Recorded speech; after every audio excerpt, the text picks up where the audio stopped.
affected person is the black woman. Constantly having to prove she's a victim because society sides with a man. Not being able to express her traumas because she can't show no weakness. What's up, everybody? Happy Friday, y'all. I am back. It seems like it has been forever. It seems like it's been years since I've been back, on live. Well, it haven't been that long. I'm like really exaggerating.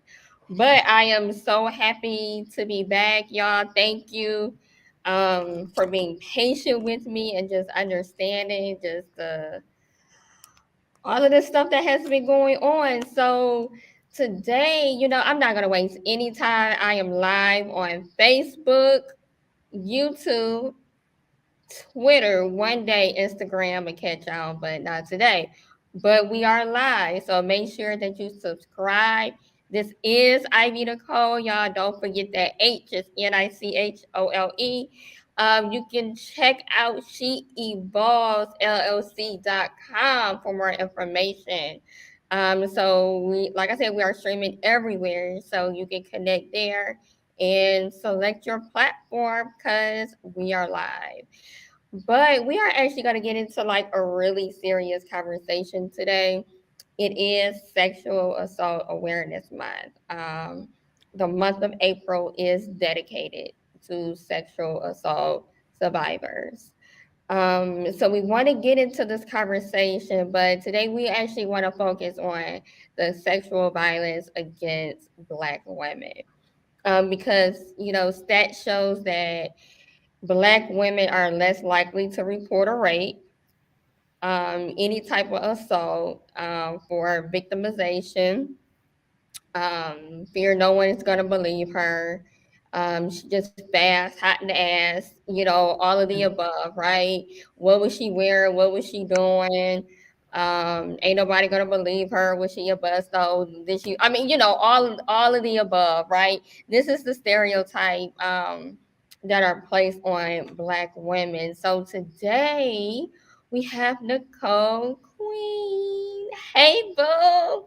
How are you? Thank you so much for being a part of this broadcast. And, it is a rule of mine that, we just kind of start and get off all up into your business. Who are you? And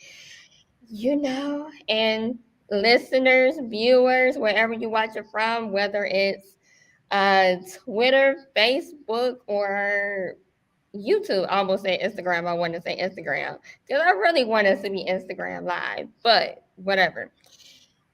People will know why you are qualified, overqualified on this subject matter. So let's get into it. Who is Nicole? I wish I wasn't qualified on this subject matter, right? Like, wouldn't it be good if we could just like talk about like, I don't know, like music or fun stuff, like, but I'm grateful and I'm honored to be in this space. And I followed your work for a while. And so, when we instantly talked, I felt a connection in why we are aligned in doing this work. So just thank you, for your tenacity and just bravery and going out on your own and doing this. It's not easy, as you know. For myself, I stumbled into this work for a long time, but my lineage is, my ancestors are, deep and buried in me and through the South. And my parents came up in the automotive industry and lived in Detroit ever since. So I'm still in Detroit and born and raised, and just been fighting ever since to make sure marginalized communities and make sure that we Black Detroit stay heard. And my cry for marginalized communities and people who are disenfranchised, historically disenfranchised, I started connecting with other cities. And so it led me across the state and led me across the nation to do protests, help change legislation, policies. And, through that, I've had a journey of having to learn that the only reason I'm mad as hell about this shit is because I am a survivor. And I had to take a step back and do some hard interpersonal work to understand why I am the way I am and why I fight the way I fight, but also learn to understand this isn't a sprint. This is a marathon, and that we have to be strategic. And I remember doing this work when I was in my 20s, and I just wanted to just tear stuff up, blow stuff up, just disrupt. And now, almost at my 40s, I'm learning that we've had to do and deal with this stuff for over 400 years. So if I think that it's just going to be me, or if I don't think it's a collective, I would be stupid. So I've really learned to have a network like you and like other people across not only the city of Detroit, but also the state and the nation, because we can't do it alone. Because this is a systematic issue we're facing. And it's sad to say, but when you were giving off those statistics, they're so true. And I mean, these are statistics, but these are lives. And I'm a survivor of child molestation and, drug facilitated rape on campus. And no one could have told me that me trying to go through healing other people, I was learning to heal myself. And so here we are. I've had to go through hard relationships and career decisions and just really, really unhealthy boundaries in life. And so I started doing work on myself so that I could teach other survivors and other people healthy ways to cope and go through the world. And so that's pretty much about me, is that, I'm learning and growing just like everybody else. We don't have a rule book to this. Why would they want us to, quote unquote? And so it's other Black women who are lifting each other up. And that's why I'm here. Well, thank you so much for all your hard work. And, just to be across the nation is just like, is incredible. It's just like, it's a catch-22, because it's like, damn, that's real bossy. But then on the other hand, it's like, why we even got to do this? Right. Like, why we got to do this? Like, why somebody else do it? Why we got to do this? And I'm not like a really big like stats person or whatever, but one stat that really stuck out to me was like 1 in 5 women will be sexually assaulted, right? And in my personal opinion, like I believe that number is a lot higher, right? Because you're talking about 1 in 5, meaning that these are the Black women who have came forward and said this happened to me. Sexual assault is not always rape. Sexual assault is you get down when you don't want to get down and you feel uncomfortable and you really don't want to go there, right? That's still sexual assault, right? It's just like a lot of the terminology is so misconceived when we're talking about this subject of what is sexual violence. Because sexual violence is just flat out, I don't want to, I'm going to go with the flow, I'm going to participate, I'm going to perform, and I'm going to go home and I'm going to probably go back the next day. That's still sexual violence.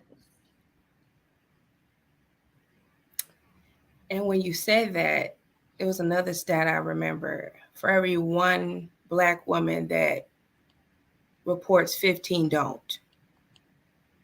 Yeah. So that's scary. It is.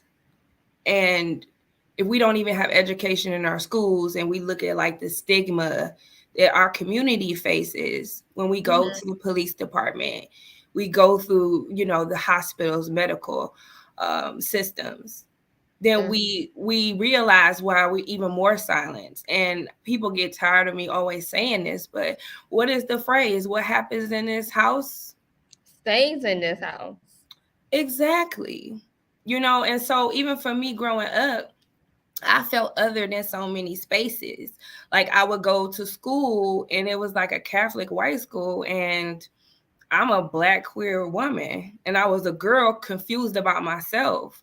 And then I would be in Detroit and see all of these things that I shouldn't see or experience.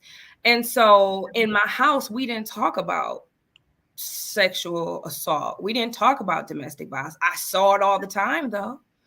And so when I talk to girls, Black girls and women, we all have the similar stories. And, you know, it's easy to say, well, just report. But what about those gray areas, quote unquote, that you just described? If we already don't have it down the line of knowing who to talk to, then we're not going to even know if it's okay or if this is normal. And we just going to push through it. Black women, we just push through.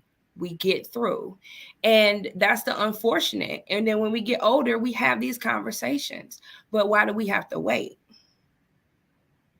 And what are we teaching the younger generation? Are we teaching them that it's okay to say no, to respect yourself? Because look at the media, it's not telling young girls to be doctors and lawyers. You know, it's telling young girls and women to be Instagram models. And I'm so happy you mentioned that, you know, because nobody's abstained from it. Like, I have a daughter, and my daughter isn't even 10 yet. And I see where TikTok sits and all of the videos and all of the media and all of the messaging, and it oversaturates anything I can say. You know, and so it's really important for us to have those conversations and give our little girls options, though. You know, like I tell you want to be a singer, that's fine. You want to be a doctor, that's fine. Here are your examples. But how do we do that in a way, you know, that's not, you know, victim shaming or saying she a hoe or she a thought in a negative way? And I've had to run across those conversations a lot because through my work, you know, the last almost 20 years, it shifted from mostly doing like direct services with like sexual assault survivors in the hospital, in the courts, counseling, all those things, to really, because of getting tired of seeing like the lack of funding, the lack of services, and Black women and Black girls still getting hurt. But now I've moved over to also talking more about the need for like reproductive rights and justice.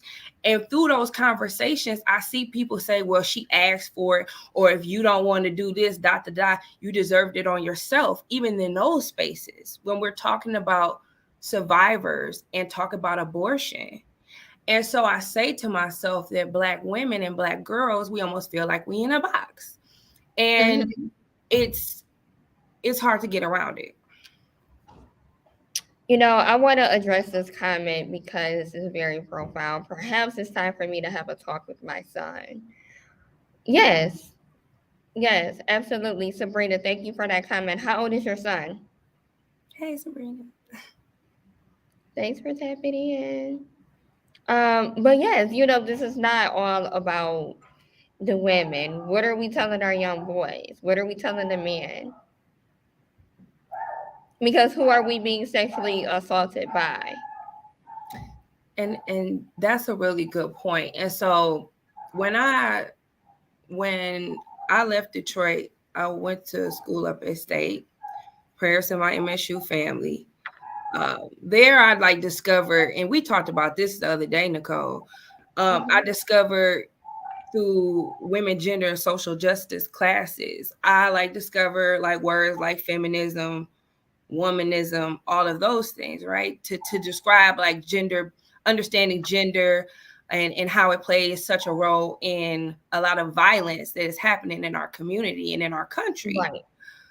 But what I had to unlearn is that we can't do it in silos. Like, we need Black men, we need Black boys in everything that we do to get this eradicated. There's no way I can say that patriarchy can take me away from Black boys and Black men and help my community, you know? And so I'm glad you brought that up, Sabrina, because even though this topic is about Black girls and Black women, this is not just an issue that happens between us. I mean, we have to think about the LGBTQIA community as well. So I'm glad you mentioned that.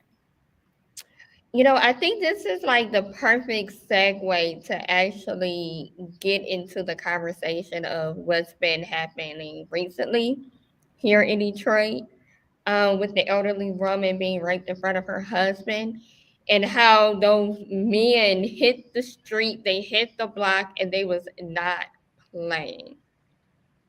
They weren't. They weren't. And I just pulled up a news article before I got on here about a woman named Josephine Walls. Josephine Walls, like, shout out to you. Like, she did a neighborhood watch around Grand River as well. And I was thinking to myself, like, this is an example. This is like the second or third example. Do you remember the family that was protecting their child a few months ago and had a little street justice? People are fed up. People are fed up. They are. And, you know, at first, you know, I'm an activist, right? So, like, I know different activists and organizations and different things like that. And so I've gotten frustrated from doing this in the streets, like talking about Black girls and Black women, and some organizations paying it, like not saying nothing, you know, focusing on other issues, whatever. So sometimes I get a little salty. But this time, like, I really was having intentional conversations with Black men and even like ministry and different movements. And even within the last week. And I'm like, okay, I'm glad y'all out there. I'm glad y'all willing to whoop ass, you know, do what you need to do. Playing. I'm glad y'all were doing it. But, hear me out. But how can we move the needle forward? How can we move from being such a city that thinks about crisis management and being reactive? And how can we actually be proactive and do prevention work? How can we get these same men to have conversations in our schools and in our systems where these little boys aren't getting the proper education about consent and boundaries. And their lives are at stake as well. And so I love that they're doing this, but I really, really, really want it to be an extra conversation about, okay, we can do some guerrilla warfare over here now, but how can we strategically plan in our communities where we don't have to watch guard and knock at doors until we find rapists of an 80-year-old elderly, beautiful Black woman? How can we do that? And like you said, most sexual assault happens in behind closed doors, and we don't report. So that means if you do have people out escorting women and girls to the grocery store or to the corner store, that's only a small amount. And guess how do I know? It's because I unfortunately did that work for a very long time. And I know it doesn't happen as easy as that, or it wouldn't be such a bad and horrific crime. Yeah, you know, prevention is definitely, you know, one of those things that, like, wow, where do you start? How do you start? You know, mentorship is very good. You know, unfortunately, you know, there's not a lot of male mentorship programs. There are some, but, you know, you have a gang of girl program, right? So you're teaching little girls how to be bosses, how to grow up, how to go to school, like how to do all of these magnificent things. But when it's time for partnership or relationships, what are the boys learning? Oh, that's such a good point, Nicole. That's such a good point. Actually, so it was 2 days ago, I had did like a take back the night at University of Michigan, Ann Arbor, and I missed the one that we used to have down in Detroit. And you remember that? Oh, yes, and yes, those were such good times. Shout out to Sasha Center. And so I was talking to a man, his name was Kyle, and he flew in. And unfortunately, on campus, he had got shot 2 times by intervening with a man who was trying to rape a woman. And he, after that, decided to start an organization and go across the country teaching men and boys about sexual assault boundaries, prevention programming. And so I told him a little bit about what was going on in Detroit. And I'm like, I want to connect you with some brothers that I know that were out knocking on the doors and that are already doing the work. And so there's a few like organizations that have a few prevention programs. And I'm like, it can be done now that we have people engaged. I think it could be accomplished. But you bring up a really good point of, what is happening in the dating pool with our kids. And that's a conversation enough to have with the schools. Yeah, because let me see. Yes, I speak to other women, girls, but I tiptoe around the topic with my son because I'm a survivor as well. Yeah, thanks for sharing that, Sabrina. Like, that's very hard to just have those conversations. You also said we definitely need it. I would definitely love to have the resources.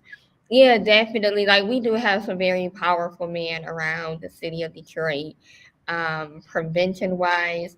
And, you brought up a very good point when you talk about boundaries, because I think boundaries is the most important thing, to be able to understand and learn our boundaries. Like, how far are you willing to go with something or someone? Because that's going to set the tone for everything. What are you going to allow from another person? Because that will set the tone. And like I said, like, it's really hard, like in our community. And that's one of the reasons, like, I've taken the leap and started my nonprofit Sacred Society, is because we are so concerned with survival and how we gonna get through the day to day, that even myself doing all the work that I've done in the community, I was having unhealthy boundaries in my workplace, with my friendships, and my family. And if you put someone not having access to financial, education, or any type of employment opportunities, if you put on that any type of drug dependency, this is the thing, you could be opening up, unfortunately, a unhealthy cycle. And that's even what I was on. And so I had to take a step back and look at when you are sexually assaulted or violated at a young age.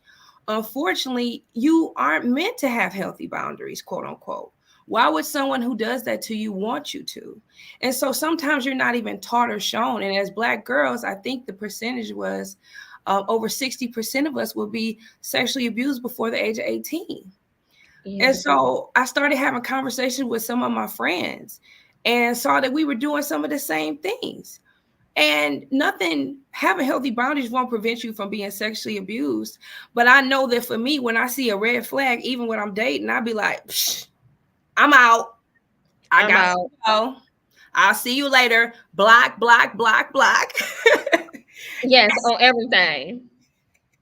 I'm blocking. I'm done. Blocking. Yeah, you get blocked real quick. I'm done. And that's the level we need to be on, but that's the conversation to say it's okay, and it's so important. And I really feel like society has so many boulders on our shoulder that sometimes it's easy to just avoid or not even pay attention to yourself or neglect yourself. But like we talked about before we even turn on the camera, like the little joys of going to the hair salon if you can, or going to get your nails done, or going to take a run or a walk, or take some tea, like the little things you do for me or yourself, it really will help you understand that healthy boundaries and taking the time out is not only like cutesy, but it's something that's essential. It's very necessary, but you brought up like a very good point, as it pertains to boundaries and when you're sexually assaulted, especially when it's young, right? So does that become part of your normal? Like if you're not taught anything differently, if you're sexually assaulted when you're young and you're like, well, I guess this is the way it's supposed to be, right? So of course, when you grow up, your perspective of boundaries is not other people's perspective of boundaries because this is what you're used to. This is your norm. And trauma shows up for people so many different ways. Like Yeah. it was times in my life where, and I'm one of those people, I shift and switch. Like you might see me with some lashes, you might see me with a baseball cap on, you might see me with some Converse or some heels. But it was for a time where my boundaries were so up, like I didn't want anybody to see my body or touch me. And then I had other times in my life where I was like, woo, look at me, and just had a bikini on running around. Like, how we cope is how we cope. And so that's why I'm not about the shaming of women or girls, however they show up. And I accept whoever is in front of me because, again, like we have examples of Sarah Bartman all the way to, to be honest with you, when I was doing the work in Detroit, my youngest client was 12 months and my oldest client was 96. So at the end of the day, like, oh my God, like that just gave me a whole chill because how and why, like, and so that's why when you said earlier about the being fast, or she brought it on herself, or this or that, or if you act a certain way, then it won't happen to you again. That's why I always call bull, because it's bull. It's bull. And going back to Sabrina's point, around our children, like we do want to, introduce the conversations. Like with my daughter, like I've had to introduce, the conversation to talk about, sexual abuse and violence in so many type of strategic ways. And Sabrina, like, I know it's hard because it might bring some things up in you. For me, talking to my daughter brought up some past feelings for myself, but what I did was I had people like you, Sabrina, that's my girl. I had people like you to talk to that I could be honest with and say, like, this is triggering me to think about when I was her age. Like, this is really difficult. And I feel like you'll know when the time is right to bring it up to him or not bring it up to him at all. But, I think that I trust that you'll know exactly what to do. Is there an age that you start bringing up that conversation? Whew. Is it like, is it a such thing as too young, you don't have this type of conversation, or is it never too young? The moment that you can comprehend what I'm saying. It's never too young. So for instance, like when I first got out of college, I started working in an organization called Haven. And so I had to like tour like a whole bunch of different programs. And so we would go to the schools and my coworkers would dress up like this big bird called Daisy. And so they would go to like kindergarten and they would go to like the first grade and move on up. And as they did, the conversation moved up. But they started talking about, in our profession, we don't usually use good touch, bad touch anymore. But they started talking about like healthy touching and like what this means, like the boundary thing we talked about, proper language for your body parts. I'm a whole proponent on that, because in the court system, I've seen perpetrators use nicknames and trip up the children, and the whole case is dismissed or, has to go back to the child who's older for more forensic evidence. So it's like just those little things of knowing to say yes or no, how you feel about when someone touches you, or the right body parts or body autonomy and anatomy for your child is good conversations to have. And having an open conversation is good too, about just like no matter what. And I had that right when I dropped my daughter off to her family, because I'm not abstaining for this, like I said earlier. So I just constantly having that revolving door of you can talk to me and you can come to me no matter what. You know what? You brought up a very interesting point because you talk about how like the perpetrator will use nicknames and how that won't stand up in court. And then you send a child through a forensic investigation all over again. So this is how does that process? Because I'm not down with that. So this is the thing, and Every court system is different, but I've worked in a few in Metro Detroit. And I loved being a legal and a victim advocate. It was great because I was able to sit there, and if the survivor needed anything, I was there to either, talk to the prosecutor or, have a separate waiting room or, make sure their needs were met, resources, cabs. And there's a lot of organizations that still do that, here in Metro Detroit. And when I was there, that was some of my experience. Some of my experience was that happened. And it was devastating to the family. And I hope things have gotten better. And I hear things are getting better. But that was my experience that I saw. And, it was devastating. But it's a part of the need for like our judges, our even, let's be honest, even some of our prosecutors need better education on sexual violence. Our jury, we know our jury is going to be the way they are. But to be honest with you, it really starts with educating more people in our legal system. Okay, so like, because I'm in social work, right? So my whole field is behavioral science. And it just amazes me, like when I talk to people that are social workers, that have been social workers, they may be trained or have an idea of sexual assault, but when it comes to human trafficking, a lot of people feel as though like it's the same. And that's what I think that you pointed out in the beginning of our time together, is that sexual violence is on a continuum. Like even like the issues within like sexual harassment and violence, it go in all the way to human trafficking. Like you could see examples of it in our daily lives. And so the continuum can happen. It could go really quickly to human trafficking, but it has so many different variables to it.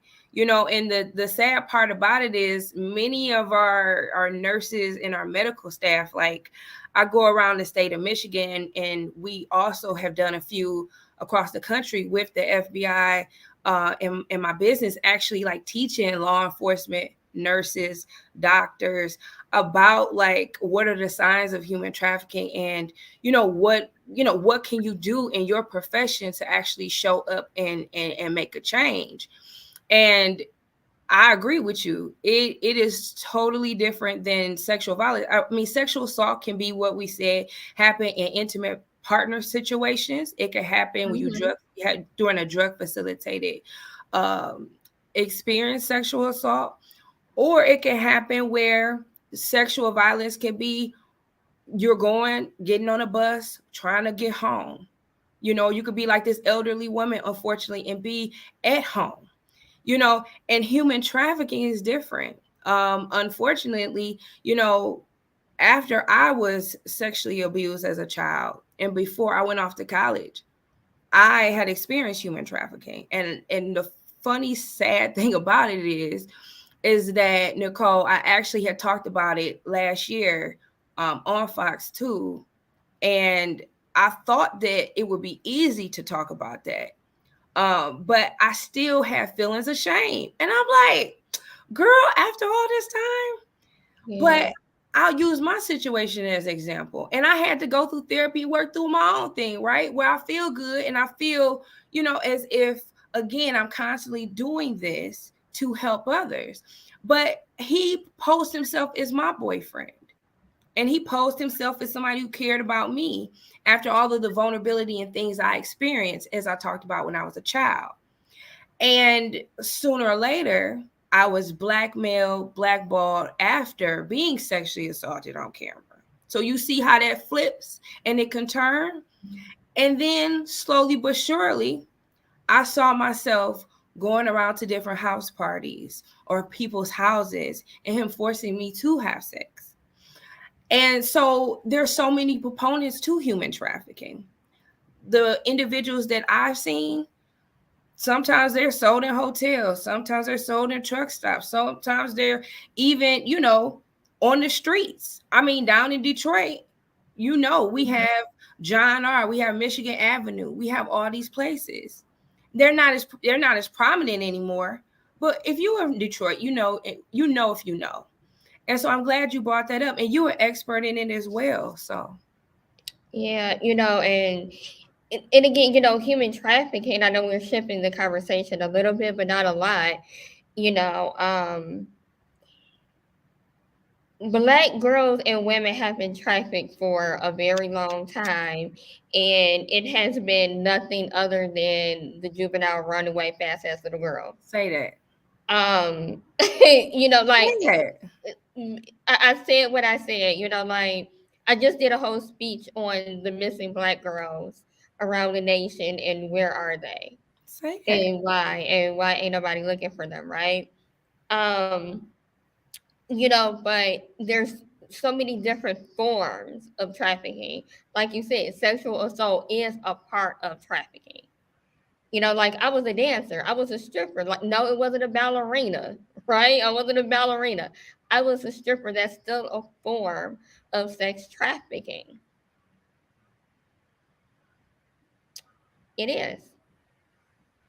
When people don't look at it like that, because people look at the movies and think that rape is you're in the kitchen and someone comes through your window with a ski mask on and take advantage of you. Or they think human trafficking is you walking down the street in a white van, throw you in the trunk and drive you across seas, take you across state lines and sell you and lock you in the basement. That ain't what it is. No. And it did not become an issue and a name, unfortunately, until white women start becoming trafficked. Say that though. Sexually assaulted. Say that though. Like because Sarah Barnum, they put her on display and called her a freak show. Yes. She was a freak show.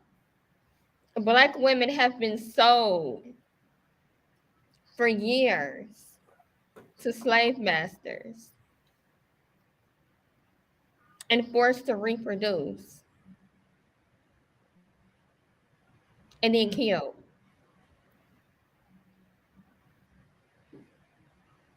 This is our history. When you said that, I felt chills. This is our history. I felt chills when you said that. Because what happened 100 years ago? When the Black woman was taken out of the home and raped by the slave master. I was even thinking about Reese Taylor the other day. Was it sexual assault? Was it trafficking then? Did it have a name? Was there any laws to protect that?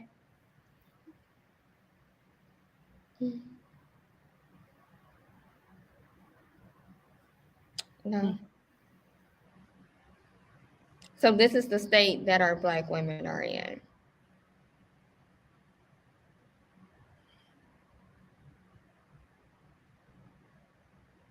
And that's why I'm so happy you're doing this conversation. Thank you. Like I truly am. And just thank you for your story and who you are and how you sit and navigate this. This is not easy, and I haven't talked about this in a long time. I sometimes I've even gone quiet and silent because people have threatened to kill me. People have, stalked me and all types of things because I stand up for Black girls and Black women and the most marginalized. And guess what? I do it every time. And I won't stop. What I said. I said what I said. And I'm going to say it again. Just hearing you speak, it re-energizes me. That's exactly why we do this. Mm-hmm. Because this is a whole new generation. What's going to happen to the generation after us? We have to fight for them. We do. Because what's going to be left? I mean, you see how, I hate to get all political, but you see how the laws are reversing on us. It's going back. Why is the right to vote even on the ballot? last year, 2022. Why are we even voting to have a right to vote? Why are we even voting on proposal 3 for reproductive rights? Why? We was Exactly. granted that right how many years ago? And we just gonna take that back.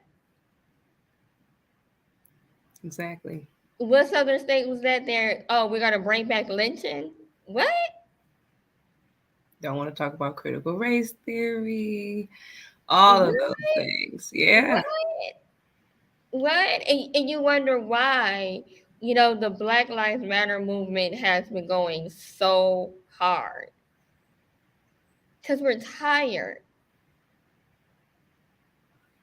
We're tired. And, I'm just so happy, that our men are really standing up. I would really love like for us to have some type of, gathering or conversation like surrounding all the people that actually, really want to, like I said, push the needle on like where do we go from here? Now that he's in custody, it's like 10 or 15, 20 more of him out there. Like how do we, and that's a minimum. And I'm talking about The minimum. that's a minimum, right? But how do we have these conversations and like you said, help future generations not, feel like they can't speak up, or have alternatives. Like let's say like you don't feel comfortable, quote unquote, going to the police first. What about some organizations where you can get some advocates and some resources with people look like you? Or you can go to your faith leader and not feel as if there's something wrong with you and that you brought it on yourself. Because let's be honest, Black girls and women ain't necessarily going to go to the, typical places to tell someone first. So it's about us educating and equipping more people. And that's why I like talking to ministers and pastors and different individuals that might have access before we even do. Like you brought that up, like shout out to my pastor, Pastor Barry Randolph at Church of the Messiah. Like when I first came over there, I was just kind of sharing, who I was, what I've done, professionally, unprofessionally. He was just kind of blown away, and he was just like, wow, I had no idea, like this was really going on, as far as women, girls, sex trafficking, sexual abuse. And, I could just recall one day in this office after church, and it was just one of those open conversations where, there was women in the room was just like, yeah, I've been sexually assaulted. I have too. Me too. I've done this. I did this. And he was like, whoa, damn, what? Yep. And, just for him to be open and learn about what's really happening, and not to be preachy towards anyone. Right. Like that's the thing. He know his place, right? And he's just like, we need to get to the root of the problem, and just create more advocacy. Because I've had several events at Church of the Messiah, that's around human trafficking, and his door has always been open, for that conversation and for that dialogue. And we need more of that. We need to meet people wherever they are. I'm talking about barbershops, hair salons, clothing boutiques, churches, mosque. Like that's the type of energy, we need to be on. And, I thank you for doing that. And that's how, and people think like when you have conversations about sexual violence, you have to be some like, have your doctor, your PhD. Like, no, that's some white supremacy, whitewash type crap. Like you literally put Black women, Black people in general who want to be in a space, and you are a good facilitator. You have the time and you're authentic and you're genuine in your approach. You will see the magic happen and you will see the connections take place. And that's all we need in these spaces is just a good facilitator and the people who have the understanding of why it's so important. And to me, that'll be a good start. Survivor leaders Yes. are more important than, like you said, any PhD. Yes. And yes. And I think that's why, in a lot of these nonprofits, not only they're whitewashed and white straight people led, they lose a lot of the survivors because of the education requirements. And there's that could be good, don't get me wrong, but there's nothing like that weird real world experience to connect with another person and say, I see you, I'm here for you. I'm here for the long haul. Let's walk together. And at the end of the day, what I have 5 cases, unfortunately, or 10 cases I'm dealing the next few days, and I'm out and I'm with a survivor. They don't care if I have an LMSW or a doctorate or MSW or any of those things. They actually care if I'm being attentive, if I'm listening, if I'm not judgmental, and if I actually have the resources to assist them in a time of need. That's it. Because I have an associate's in social work. So there we go. And I know, I talk to you. I know you know what you're doing. And that's enough. And it's enough. Mm-hmm. It's enough. I'm going to get the paper one day. Not today, though. One of these days, I'm gonna finish mine too. I got 1 year down. I'm gonna finish my stuff. I am. I'm gonna go and I'm gonna get it over with, because I know if I stop, it ain't gonna happen. But I keep getting distracted. Like last year, we had the elections and stuff. So I guess I gotta get on board on this campaign, and I gotta do this. So you know how we are. So and then Prop 3 hit, and we was just like, oh no, everybody on deck. Everybody. That was a lot. Right, because that's what happened. Everybody came out. Yeah, it was so I was so tearful, Nicole, to see the governor sign that the other day when I went there. It was when she signed that ban, when she overturned, it was just, I know it's not going to answer our problems as Black girls and Black women. We talked about the historical lineage of slavery since the Atlantic slave trade, right? But it just felt good to know that I have a legislation that I can work towards the needs of our community effectively, and that we can at least start from that the way that our other brothers and sisters have to do in the country. That we are actually a sanctuary, that survivors, and with me being on the board of Planned Parenthood, I know that there's people traveling all across the country coming here, and so I just know that we have a long way to go, especially when it comes to gender affirming care, and even making sure that other queer folks is in the room and in the space. But I would tell you, it felt damn good to see her take a pen and draw it across that page. I said, woo, child. I said, I am done. I'm happy today, and can take a deep breath, and we got more work to do.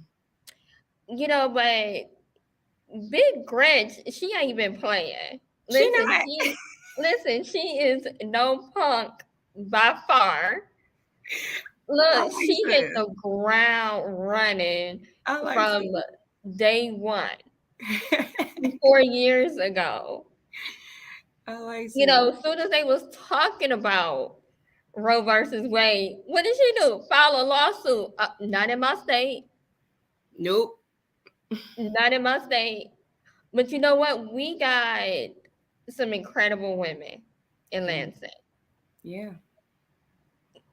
Look, I am proud to be in Michigan, because our girls are not playing. I am too. We got a dog ass attorney general, and she is not playing. Jada Nessel don't play. Yeah, I feel very encouraged, and that's why I'm saying I really want us to strategize as a community. And I know it's so many of us doing the work. So that's not what I'm saying. Mhm. There ain't nobody doing the work. Like, let's back up. It's just Speak, it's you, it's a ton of folks, right? It's a ton of us. Yeah. But I mean, how can we like get together in like a really groundbreaking way and like find like funding and find like the resources and the tools to actually make a bigger impact? That's what I would like to see, a bigger impact than us just being in our silos or coordinating here or there. I would really love to see that happen. And then maybe we can bring that to our other brothers and sisters outside of the state, because I work with organizations like YWC Kalamazoo and other places who are doing amazing work to help talk about sexual violence. But I really would like to see it done in my hometown first. Let's plan something.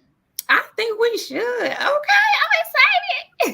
Let's plan something. Let's do it. But it looks like we're running out of time. So I want us to know all about your business and your nonprofit and where and how people can support you. Okay, so you can go to my website. It's under my business. So after I couldn't take working at no nonprofit that, you know, with direct services every day, I had to take the step in the time to say, okay, I have to be a mama. I'm a single mom. I had to take care of my family. But I saw a lot of issues within the community. And I saw that a lot of these spaces were led by people that didn't look like me. And so I started Mosaic Collective Consulting. And so I did that as a way to really take and push the lens towards organizations, corporations, and businesses, understanding how to help marginalized people. And so Mosaic has been around since 2019. But since then, I realized like, okay, Nicole, you can actually get back into the nonprofit work. And I just recently launched Sacred Society. If you're interested in any of my work, you can go to Mosaic Collective. So it's MOSIACCOLLECTIVE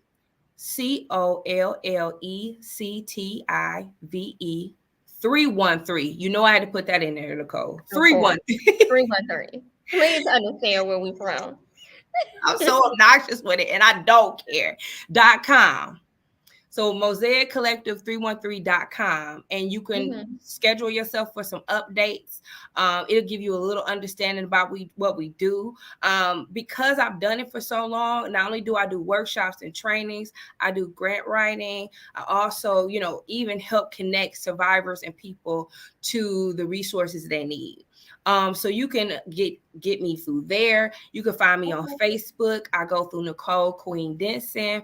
I use KQUEEN right there on purpose because I like having masculine and feminine in me, and I like presenting it in that way. So I call myself Queen while affirming myself using that.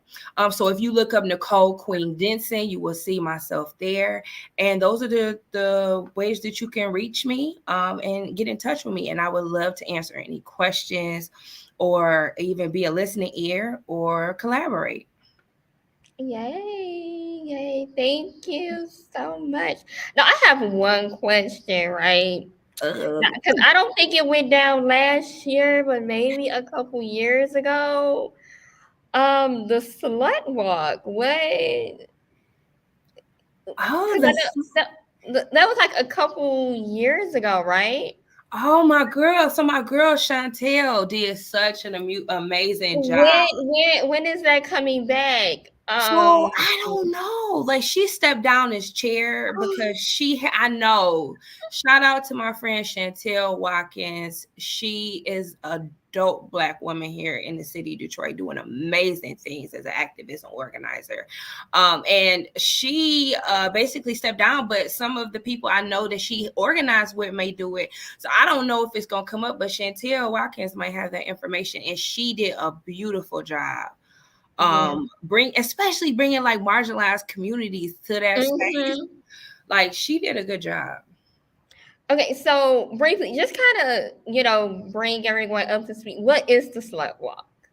So the slut walk is basically like a firm place of, saying that, no matter what you wear, no matter what you say, no matter if you want to call yourself a hoe, a thot, whatever you may be doing, sexual violence is not in your repertoire. It is not something you deserve. It is not something you claim. Nothing anyone can do can cause someone to sexually violate them. It is a disdain. It is about power and control. And so that walk is to liberate and talk about the liberation of survivors showing up however they are, and to also talk about this sexual violence is not caused, like we said earlier, by what anyone has on. And so it started a long time ago. And I think New York, wasn't Amber Rose? She brought it back, right? It was Amber Rose that started the slut walk. Yeah, and I remember that. Yeah, and so like, and it's a really fun celebration. Like, even when I had fun up the other day, because this is April Sexual Assault Awareness Month, and everyone think it's gonna be sad, but we were having fun. We were dancing, we were twerking, we were just like living. It was fun. I went. Which one did you go to? It was like a couple years ago. Oh, okay. Well, I may have saw you. It was probably like, I think like a couple years ago. Oh, we probably just passed like ships in the night. Right. Oh, yeah. But yes, I'm hoping that the slut walk comes back, because it was, like I said, it was very liberating, just to be able to say, like, no, you don't deserve this.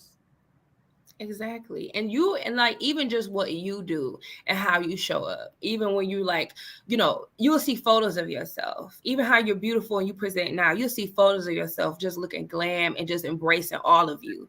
Like, that's what I want people to understand, that yes, there's a lot of pain on the beginning or the quote unquote victim side, right? The victimization of it.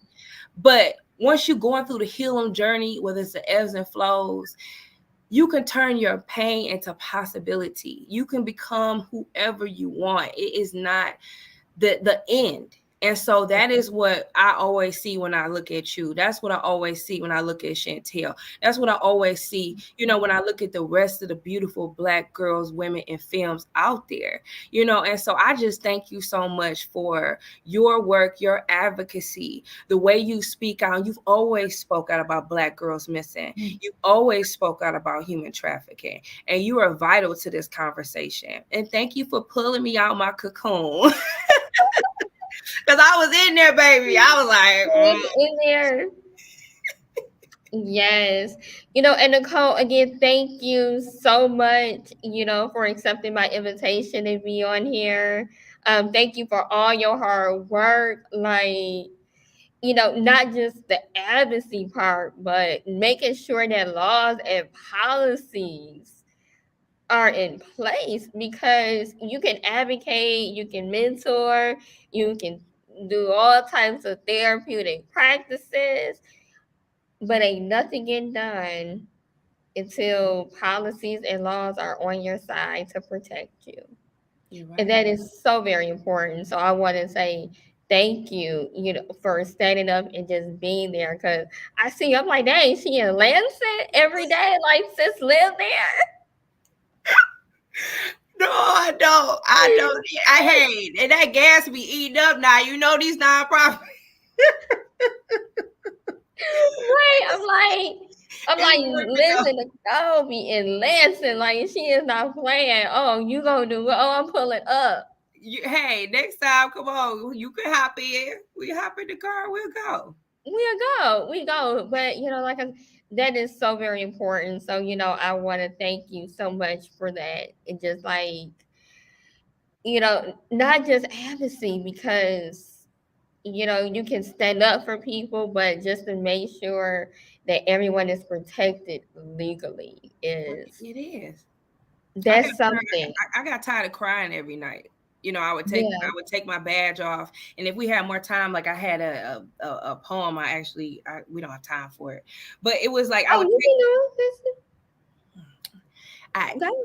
It's okay. I'll get emotional and all that.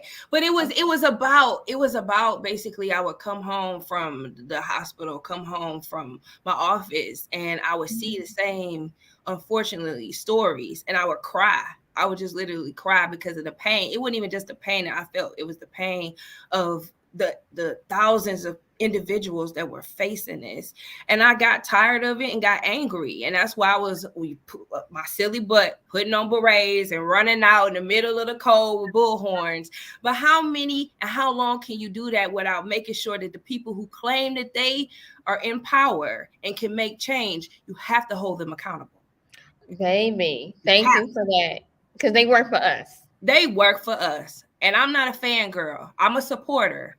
But it's time to show up and show out. And that's why I said we got work to do. But I know people like you, we going to get it done.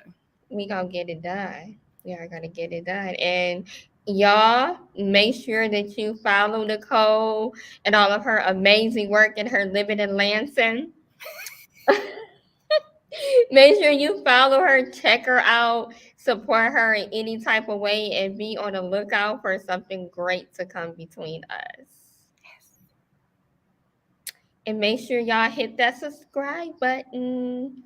Why do I always want to say I'm Instagram Live? I'm not Instagram Live. Manifest I'm on Facebook, Twitter, and YouTube Live, y'all. So make sure y'all hit that subscribe button.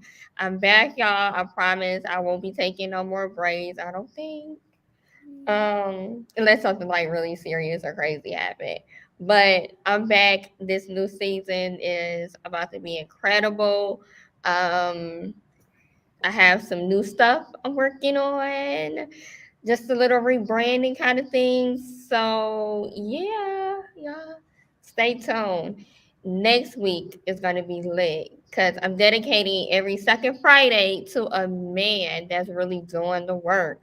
So this will be the He Evolves segment. So my next guest, y'all, I know y'all done heard of him before. If y'all haven't, I'm not gonna tell y'all who it is, but